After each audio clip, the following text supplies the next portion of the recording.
Kita melihat saat ini Indonesia boleh dikatakan sudah darurat LGBT. Karena sudah diekspos secara terang-terangan dengan jumlah yang sudah fantastis begitu luar biasa. Kita bisa melihat di tengah jalan ada seorang yang bergumul, bugil itu berdua, itu saking begitunya penyakit yang sudah melanda dan ini adalah suatu kejahatan. Nah, kita melihat Indonesia sudah darurat LGBT ini karena Indonesia sudah masuk peringkat kelima menurut data CIA itu tahun 2015. Mungkin sekarang sudah lebih daripada itu. Karena kita melihat ada deretan yang kelima Indonesia setelah Cina, India, kemudian Uni Eropa dan kemudian Amerika baru Indonesia. Ini sangat mengkhawatirkan, sangat memprihatinkan. Bagaimana tidak umat Islam yang paling terbesar di dunia, yang berdasarkan negara ketuhanan yang Maha Esa. Begitu juga dilindungi oleh Undang-Undang Dasar pasal 29 ayat 1 ayat 2. Begitu juga Indonesia ini merdeka, kemerdekaan ini atas berkat rahmat Allah Subhanahu wa taala.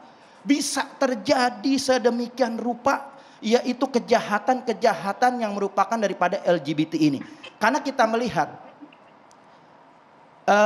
jerat-jerat undang-undang ini harus menjerat daripada LGBT karena sudah memang ada dasar landasan. Novel, kejahatan dalam hari ini kejahatan macam apa? Jadi kejahatan ini kejahatan yang memang merugikan baik dari psikologi maupun dari penyakit yang memang akan membinasakan umat manusia di dunia ini. Kalau orientasi yang menyimpang tapi tidak merugikan orang lain dengan konteks seperti itu gimana Bang Novel? Jadi kalau orientasi menyimpang itu untuk dirinya sendiri tidak disalurkan kepada lawan jenisnya, mungkin ini masih ada dalam hukum Islam juga ada memang orang-orang yang berkelamin ganda ataupun mempunyai kelainan-kelainan asal jangan disalurkan. Akan tetapi harus dibina, dididik agar mereka ini untuk bisa jangan sampai menyimpang daripada bisa berhubungan dengan sesama jenis. Ini yang sangat berbahaya. Nah, kita melihat sudah ada landasan-landasan pasal undang-undang pasal 292 itu KUHP itu yang menjerat daripada homoseksual memang hanya ditujukan kepada anak di bawah umur. Nah, ini sudah ada landasan. Begitu juga pasal 284 tentang perzinahan karena yang kita melihat ini adalah perzinahan. Nah, dengan perzinahan ini nggak mungkin diikat dengan perkawinan karena perkawinan Undang-Undang Nomor 1 1974 itu mengikat perkawinan antara beda jenis pria dan wanita dan latar belakang perkawinan itu adalah untuk menggapai rumah tangga yang berketuhanan yang Maha Esa. Maka Indonesia ini diikat dengan seperti itu. Nah, ketika LGBT ini nongol begitu luar biasa, ini ada program yang sangat berbahaya. Program kejahatan internasional yang mendukung kemaksiatan, kemungkaran, kebatilan, kezaliman dibungkus dengan hak asasi manusia. Untuk apa? Menghantam ayat-ayat suci dengan mereka produk-produk yang produk-produk dangkal, produk-produk kotor, produk-produk sesat, yaitu atas nama hak asasi manusia yang ingin menghabiskan ayat-ayat konstitusi. Mereka mendewa-dewakan, menghabiskan ayat-ayat suci, mengedepankan ayat-ayat konstitusi. Kenapa? Karena ini pemahaman liberal. Hak asasi manusia kita akui. Konteks perzinahan ya artinya yang dipermasalahkan di sini. Ada konteks perzinahan juga pasal pasal 284. Begitu juga sudah ada dasarnya Undang-Undang 292 tentang yaitu perbuatan yang dipidana kepada sesama jenis. Memang ketika itu korbannya anak di bawah umur. Akan tetapi bisa karena yang korban anak di bawah umur 15 tahun mungkin dengan sesama suka karena perzinahan 284 itu suka sama suka itu dijerat. Nah, begitu juga dengan apalagi ini karena banyak yang dikorbankan keluarga, lingkungan, pasti orang yang menderita LGBT ini sangat disingkirkan dari keluarga karena ini suatu aib, suatu penyakit yang memang harus dididik, yang memang harus diarahkan untuk jangan sampai karena Indonesia ini sudah hampir 7 juta.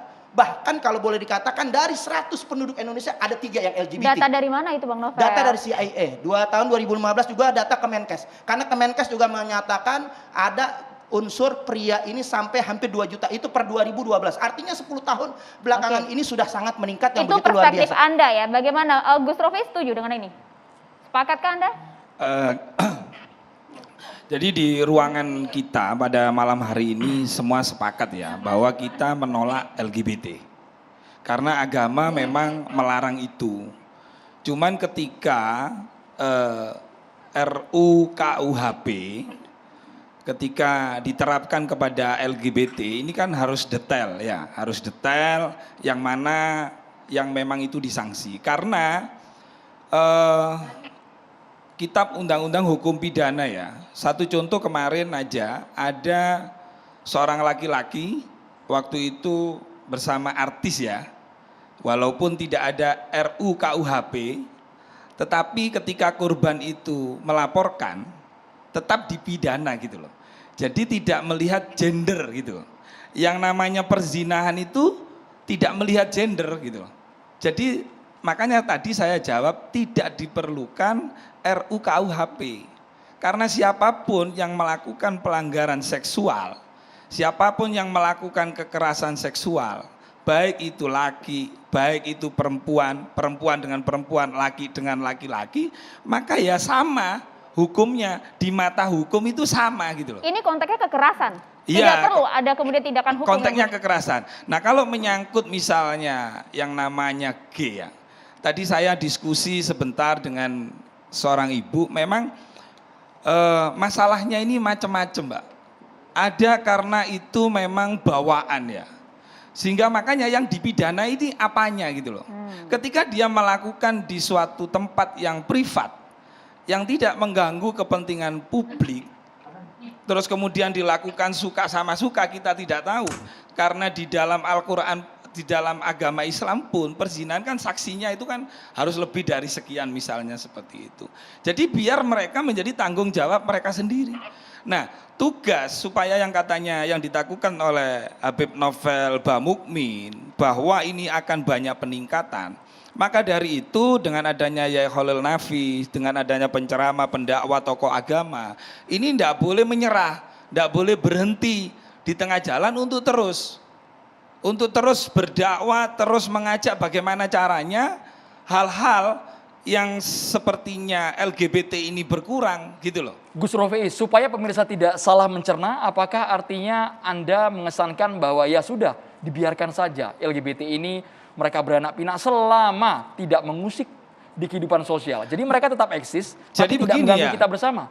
Jadi gini, kita ini untuk membentengi hal itu kan yang paling penting di keluarga kita ya. Di keluarga kita atau di saudara kita ini kan dari ilmu agamanya. Kalau ilmu agamanya itu misalnya mumpuni keimanannya, terus pergaulannya juga berkumpul kata orang Jawa wong kang soleh kumpulono, maka itu tidak akan terjadi. Memang ini PR kita dan kita sepakat bahwa LGBT ini bagaimana caranya agar terus supaya itu ditekan. Tapi kasus yang kami tayangkan Gus Rofi, ada juga orang yang oknum seperti itu yang berbalut mereka agamis religius ternyata pelaku LGBT.